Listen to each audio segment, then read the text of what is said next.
Hypersonic weapons are all the craze in the last few years, and we are now seeing an arms race between Russia, the US, and China, all rushing to get them into operational service.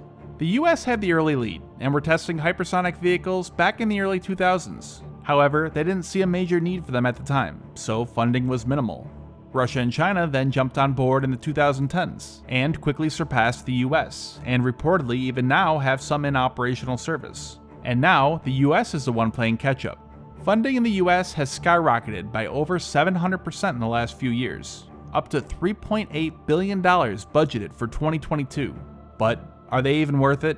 Can they really carry out any mission that a larger number of much less expensive current weapons can't? But first, I want to say thanks to our sponsor for today, YouGov. They are an easy way to earn cash and other gift cards simply by sharing your opinions. They conduct polls and surveys on topics such as politics, public affairs, and even reviews of products and brands. For example, right now they have one on climate change. It's free to join and really easy to start. You earn points by completing short surveys and answering questions. You can do it on their website or on your phone through their app. I tried it, and I decided I'll finally get the tip fixed on my old pool cue with the extra money. Tank likes watching, so I don't want to disappoint him. So go click the link down in the description, get your voice heard, and earn money in the process. Thanks again to YouGov for sponsoring this video. The benefit of hypersonic weapons is clear. 1. Their speed. Hypersonic is defined as 5 times the speed of sound or greater. So, even at the lower end, a Mach 5 hypersonic weapon could hit a target 500 miles away in less than 8 minutes. Compare that to current long-range strike weapons, like Tomahawk, which would take nearly 1 hour to reach that same target. Speed isn't everything though. ICBMs are fast, flying around Mach 20 in portions of their flight. ICBMs though fly extremely high, enabling them to be detected much earlier. Hypersonic cruise missiles and glide vehicles can fly lower, inside the atmosphere, meaning that they can't be detected until much later. So, despite being slower, a Mach 5 lower-flying hypersonic weapon could actually give a defender less time to prepare than that of a much faster ICBM. Their small size and launch vehicle also means that the heat signature from the engine is much smaller, making them difficult to detect from space-based sensors. So, their speed, less warning time, and even if they had enough time to react, they are currently nearly impossible to stop. They are designed to be highly maneuverable, which means you might not even know what the target is. It could be flying in one direction, then suddenly make a sharp 90-degree turn and go after another target. And finally, their flight profile alone makes shooting them down tremendously difficult. They fly at a weird altitude, high in the atmosphere but not quite in space. Several nations have demonstrated the ability to shoot down objects in space, flying dozens of times the speed of sound, like ICBMs and satellites. And most nations have the ability to shoot down objects in the atmosphere, like cruise missiles and aircraft, flying at a few times the speed of sound. But most hypersonic weapons fall into that difficult to defend against in-between zone. So their advantages are clear, but are they worth the costs? Unfortunately, we still don't know how much each individual missile will cost. It's too early for that. The US doesn't yet have any operational, so we can't look and see how much they paid for them in budget documents, and Russia and China do not release that kind of information. We do know that the US Air Force has requested $161 million for 12 AGM-183s. This would imply that each missile cost $13.4 million. But the program is still in its infancy, and they are likely just test vehicles, so we can't read too much into that number.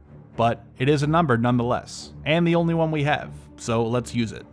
In the case of the AGM-183 ARRW, it is planned to be carried by the B-52 and possibly the B-1B bomber, and it's been stated that an F-15 could carry one as well. Its range is stated to be 1,000 miles, so let's compare that to another long-range strike weapon that the B-52, B-1B, and F-15 carry, JASSM. JASSM is a stealthy, subsonic cruise missile with the current extended range version able to hit targets over 500 miles away, and the XR version over 1,000 miles. In 2022, the budget calls for 525 JASSM missiles, at a cost of $710.6 million, or $1.35 million each.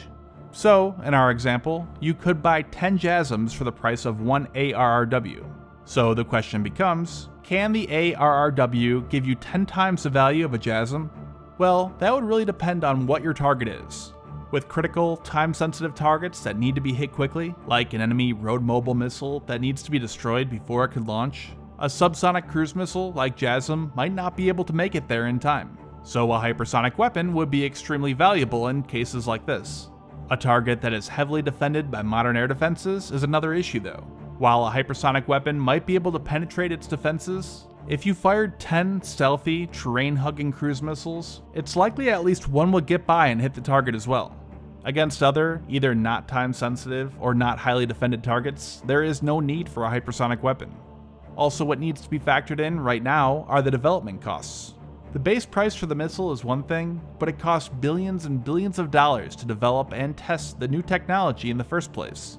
Sustaining hypersonic flight is not easy. You run into a lot of issues with aerodynamics, thermodynamics, difficulty in trying to control and maneuver at those speeds, being able to communicate with it, sensors on board have a greater difficulty, etc. Right now, the US has roughly 4 facilities and locations where hypersonics are being studied and tested. These include things like wind tunnels that are able to simulate hypersonic flight. All this costs a ton of money, whereas subsonic cruise missiles have already been developed. There is very little extra research, development, testing, and evaluation costs with already existing cruise missiles like JASSM. For that $3.8 billion the US is spending in 2022 alone on hypersonic weapons, they could buy 2,815 JASSMs, and that's just in 1 year alone. This has been going on for years, and will continue on for many more years. So the question can also be looked at as to whether or not the investment's worth it. It also partly depends on what role hypersonic weapons will be used in. Many schools of thought put them into a strategic and therefore deterrence role, as some of them are likely to be armed with nuclear warheads. In this case, they are similar to ICBMs, or nuclear-armed cruise missiles, that would only be used in the event of a nuclear war. The concern is that one day, anti-ballistic missile systems could negate a nation's entire ICBM force. And this is actually the reason Russia gave as to why it seeks to develop hypersonic weapons. They had great concern over the US's withdrawal from the ABM Treaty in 2001, fearing they'd develop a system that can fully stop their nuclear attack.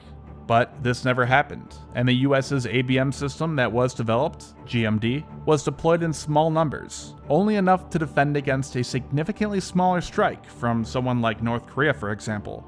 And there are not currently any plans by any major country to develop any system that is able to shoot down hundreds of ICBMs. So, in this sense, building hypersonic weapons is just a waste of money. Things like a Vanguard, for example. It requires a massive ICBM to launch it, which will make it extremely expensive. Too expensive to be used in anything other than a deterrence role, which would then likely subject it to nuclear arms control agreements, forcing them to cut back on their other ICBM force.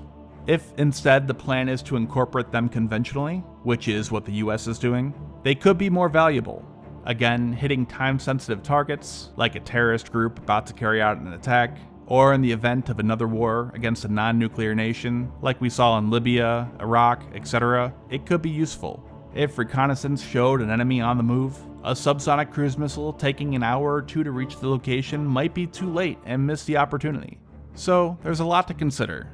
Hypersonic weapons are likely to be significantly more expensive than similar, existing, subsonic cruise missiles with similar ranges, and they are extremely expensive to develop.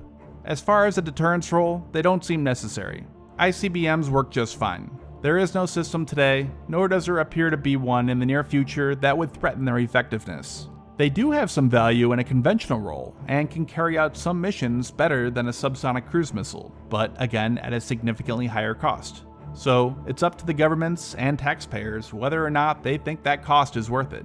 But being that there is a hypersonic arms race going on, and no one wants to be seen as being behind, whether it's worth it or not, they are going to be built.